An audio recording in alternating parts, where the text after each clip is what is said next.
അങ്ങനെ സാമ്പത്തികത്തിൻ്റെ എല്ലാ പ്രതിസന്ധിയും തരണം ചെയ്ത് നമ്മുടെ സൂര്യയുടെ കറുപ്പ് തിയേറ്ററിൽ കളിച്ചു, പടം കണ്ടു. ഇതിലും ഭേദം അത് പെട്ടിയിലിരിക്കുകയാണെന്നു എന്ന് തോന്നിയത്.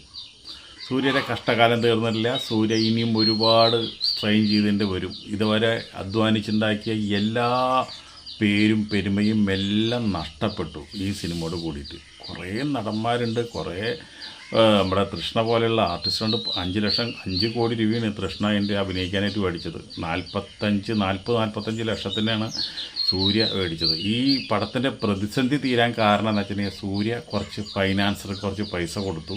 ബാക്കിയുള്ള പൈസയ്ക്ക് സൂര്യ തന്നെ ജാമ്യം തന്നു. എന്നിട്ടാണ് പടം റിലീസായത്. എന്താ വെച്ചിട്ടുണ്ടെങ്കിൽ സൂര്യയുടെ ഒരു പടം അങ്ങനെ കെടുക്കാമെന്ന് പറഞ്ഞു കഴിഞ്ഞാൽ എല്ലാവരും വിചാരിച്ചാൽ ഇനി ഈ ആഴ്ച റിലീസ് ഉണ്ടാവില്ല, അടുത്ത ആഴ്ച റിലീസ് ഉണ്ടാവും എന്നുള്ളത് വിചാരിച്ചത്. പക്ഷേ സൂര്യ അതിൽ റിലീസ് ചെയ്യണം എന്നുള്ള നിർബന്ധ ബുദ്ധി കൊണ്ടാണ് ആ പടം റിലീസായത്.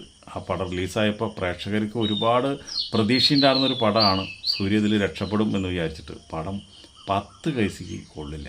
ഒരു ഊളപ്പടം, ഒരു കൂതറപ്പടം, ഒരു ലോജിക്കും ഇല്ലാത്ത എന്തൊക്കെയോ കാട്ടിക്കൂട്ടുന്നു. കുറേ കൊലകാലങ്ങളൊക്കെ തിയേറ്ററിൽ കിടന്ന് നടക്കുന്നുണ്ട്. ഈ 4K ആയകാലം നമുക്ക് ഇരിക്കാൻ പറ്റില്ല. അമ്മാതിരിയുള്ള ഒരു പരിപാടിയെ കാട്ടി വെച്ചിരിക്കുന്നത്. പടം കണ്ട് മടുത്തു.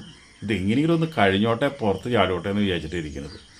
ഒറ്റ ഷോടോടെ തന്നെ ആൾക്കാർക്ക്, ഈ ഫാൻസുകാർ പോലും തിരിച്ച് പറഞ്ഞു തുടങ്ങി. അങ്ങനത്തെ ഒരു സ്ഥിതിയിലേക്കാണ് ഈ പടം പോയത്.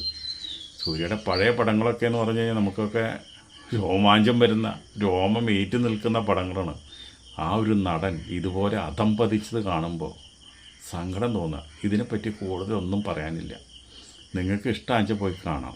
ഞാനൊരു സൂര്യ ഫാനാണ്. എന്നിട്ട് പോലും എനിക്ക് ഇദ്ദേഹത്തിനോട് വെറുപ്പും അറപ്പും ഇതുപോലുള്ളൊരു പടത്തിൽ അഭിനയിച്ചതിനുള്ള ഒരു ഭയങ്കര ദേഷ്യമൊക്കെ ഉണ്ട് സൂര്യയോട് പറഞ്ഞു. സൂര്യ നമ്മൾക്ക് ഒരുപാട് സൂര്യയുടെ പടങ്ങൾ ഒരുപാട് പൊളിഞ്ഞു പോയി.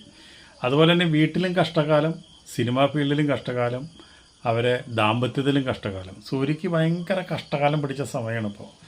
അതുകൊണ്ടാണല്ലോ കറുപ്പ് എന്നൊരു പടം, അത് വളരെയധികം പ്രതീക്ഷയോട് കൂടിയിട്ട് ഇറക്കിയുള്ളൊരു പടമാണ്. പക്ഷേ ഇന്ത്യ മൊത്തം പ്രതീക്ഷിച്ചു കൊണ്ടിരുന്ന ഒരു സിനിമയാണ് കറുപ്പ്. അപ്പോൾ ആദ്യത്തെ ഷോ 9 മണിക്ക് നമ്മുടെ